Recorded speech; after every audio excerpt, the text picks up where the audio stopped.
aliens may not be aliens at all, according to veteran UFO researcher Daryl Sims. Now, Daryl Sims is a really interesting guy, former CIA operative, police officer, and now private detective, who is a dedicated and very accomplished UFO researcher who has one of, if not the biggest collection of alien implants in all of the world. He is very well known for studying alien implants and for really analyzing them very successfully. But are they really aliens? Daryl Sims says maybe not.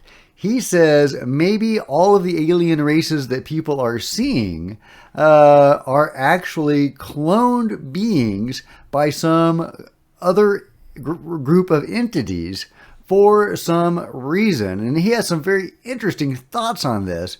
So do I. So let's get into it. This is Jack with Cosmic Road. I talk about UFOs and the paranormal. Please hit like, please subscribe, and hit the bell to be notified of future videos. Follow me on social media, Facebook and Twitter, links below. And of course, comment on the story as I'm going through it. So Daryl Sims, interesting guy. I've been following him for a little while. He has an interesting take on things. He is an experiencer himself. And going back to the time he was 4 years old, interacting with beings. And I believe at a certain point, like when he was 17, the experiences stopped. And he actually got to meet the group of entities that he believes are responsible for creating all the others. And I think that's a really interesting take on things. I haven't seen him describe these entities, but he does go into who he believes they are. I have some very strong opinions on all of this, and I think that this, it's complicated. But first, let's hear what Derrel has to say. And they have a vested interest in altering our worldview. And why? No, I'd love to know the answer to that myself. I don't know the big answers. I wished I did. That's why I'm doing the research. I want to know what's going on. With these particular beings, if you look at the DNA carefully and honestly, without a quote-unquote UFO hat on, just get rid of your UFO hat and just ask questions like a cop would. How does all that, where do you suppose you get the so-called blonde-haired, blue-eyed alien, the Nordic? Where do you suppose you get Nordic DNA? I'm going to take a wild guess here. Norway? Maybe that would work. Where would you get DNA of a reptile? Probably planet Earth. We have hundreds of species of them. You're probably not going to find it on Jupiter. Probably not going to find it on Mars. So I think probably the genetic pool that you'll be looking for all that stuff from is right here on this planet.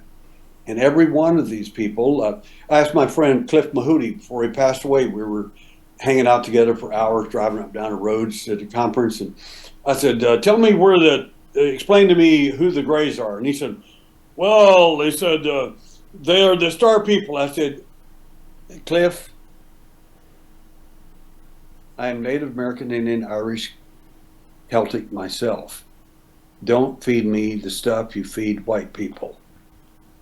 Don't talk to me like that. Oh, they're the ant people. They're from inside the earth. I said, thank you. That stuff works on white folks. It doesn't work on me. I know better. Our people never refer to them like that, and they're not. I said, they come down in the UFO, so that suggests to everybody, oh, they're the star people.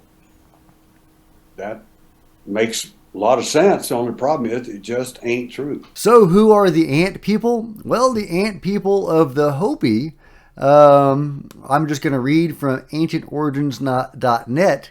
One of the most intriguing Hopi legends involves the ant people who were crucial to the survival of the Hopi, not just once but twice. The so-called First World or World Age was apparently destroyed by fire, possibly some sort of volcanism, asteroid strike, or coronal mass ejection from the sun. The Second World was destroyed by ice. ice age glaciers or a pole shift. During these two global cataclysms, the virtuous members of the Hopi tribe were guided by an odd-shaped cloud during the day and a moving star at night that led them to the sky god, I'm not going to even bother pronouncing that name, who finally took them to the ant people. The ant people then escorted the Hopi into the subterranean caves where they found refuge and sustenance. In the legend, the ant people are portrayed as generous and industrious, giving the Hopi food when supplies ran short and teaching them the merits of food storage. In fact, another legend says that the reason why the ants have such thin waist today is because they once deprived themselves of provisions in order to feed the Hopi. So some people believe that the ant people are actually the Greys or some iteration of the Greys. The big eyes, the small insectile bodies. So, that's interesting. It could be. But according to Daryl Sims, not so fast. He believes that the Greys, the Nordics, the mantis beings, all of them were created by some other group of entities and to deceive us. He believes that all the aliens that people are seeing are to deceive people into believing that the non-humans are coming from outside Earth when they are actually coming from within the Earth. And this is really interesting because I'm finding this video on the heels of a couple of other videos I have made recently talking about the subterranean beings. For example, I recently made a video a few days ago, talking about how the Vatican has been concealing records of human interaction with the subterranean non-humans for hundreds of years. The noble families of Europe apparently were interacting with subterranean non-humans since like the 15 or 1400s. So at least. What does that mean? I don't know. I've got some thoughts, but it's very perplexing. It goes into the David Icke sort of territory. It's fascinating stuff. And there's other evidence on the subterranean beings as well. So, is there a race of subterraneans that have created all the other alien races into deceiving human beings into thinking that the non-humans are coming from outside when really they're coming from within? That is a very intriguing thought. But here's the wrinkle that I would add to that. What if that is simply one more false narrative? Or maybe all the narratives are true. Maybe we live in a reality of intersecting realities. Maybe you get to choose which reality you inhabit by your own volition. Many people believe in manifesting reality. Well, what if that's what that is? I'm not saying I believe that, but it's interesting food for thought. Daryl Sims also talks in this interview about some really other interesting aspects of his research. For example, finding out that 45% of alien abductees are either Native American or Irish Celtic. I've heard that before, but they could have simply been repeating Daryl's research. I don't trust any one source of information, and that is where I would like to take this conversation, is to talking about the silos of information.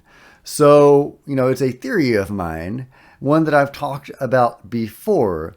Well, Derrel is one silo of information, and he has some very specific information that he puts out there based on his own experiences and thoughts. In many years of actually investigating cases and dealing with other people besides himself who have had direct involvement with the being. But many others who have had direct involvement with the beings say very different things. And there are 1,000 or tens of thousands of various versions of these stories out there. It gets very confusing, but there are silos of information, and that is where I think things get really interesting, is when you have people like Bud Hopkins and David Jacobs who hypnotically regress alien abductees, and they get a very specific set of information. The beings creating hybrids that are infiltrating humanity, and they have these mental powers, and it's all kind of very alarming. And then you have the other set of information, which is, the other silo, which is the Barbara Lamb, Dolores Cannon silo of information, where the beings are coming here to help us and to help assist in the evolution of humanity as we enter or begin to enter the fifth dimension, the ascension of Gaia and mankind. It's a much more optimistic view, and it's backed up by a lot of their research and countless, thousands of alien abductee or contactee experiencers that they have regressed. But Bud Hopkins and David Jacobs' research is also backed up by thousands of people. They have regressed. Their techniques are dissimilar. Dolores Cannon's and Bud Hopkins and David Jacobs. Bud and David have have, but of course Bud has passed. They have a very much lighter hypnosis that they use that doesn't take people as deeply as Dolores Cannon did. Dolores Cannon took people so deeply they could remember past lives, and so deeply that they could even act as a channel for beings to come through to give her information through these hypnotized people. Is the difference in their research because they hypnotize people differently? That doesn't make a lot of sense to me, because obviously, if they are recalling suppressed memories through hypnosis, their memories should be the same no matter what technique you use, unless one set of memories is a false set of memories implanted in them. Or perhaps both sets of memories are false. Like I said, confusing. But that is an example of a silo of information, and what I call the silos of information theory is that there are these silos of information that you get, these sets of data from disparate sources that say very different things, even if the collectors of that data are very accomplished. And Daryl Sims is an accomplished collector of information and an experiencer himself. So I don't take what he says as the gospel.